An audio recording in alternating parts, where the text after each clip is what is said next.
एक बार की बात है, एक राजा यात्रा करते हुए एक छोटे से गांव से निकल रहा होता है। तभी उसे गांव का एक आदमी मिलता है, जो राजा से कहता है कि महाराज, आपको रास्ते में 2 फुट का एक आदमी मिलेगा। यदि आप इस गांव को पार करना चाहते हैं तो उसे मार देना।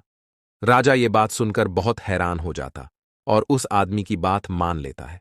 फिर कुछ देर बाद रास्ते में राजा को वो 2 फुट का आदमी मिलता है, जो राजा को लड़ने की चुनौती देता है। राजा उसकी चुनौती मान लेता है और उसे लड़ने लगता है और उसे लड़ाई में हरा देता है। लेकिन जब उसे मारने की बात आती है तो राजा उसे यह सोचकर छोड़ देता है कि उसे 2 फुट के आदमी से क्या खतरा होगा। फिर वह अपने राज्य की तरफ निकल जाता है। कुछ दिनों बाद वो 2 फुट का आदमी फिर से राजा से लड़ने आता है, लेकिन अब वो 4 फुट का हो चुका होता है। राजा उसे फिर से हरा देता है, लेकिन इस बार भी वो उसे नहीं मारता। इसके कुछ महीनों बाद वो आदमी फिर से राजा से लड़ने आ जाता है। अब वो आदमी 8 फुट का हो चुका होता है।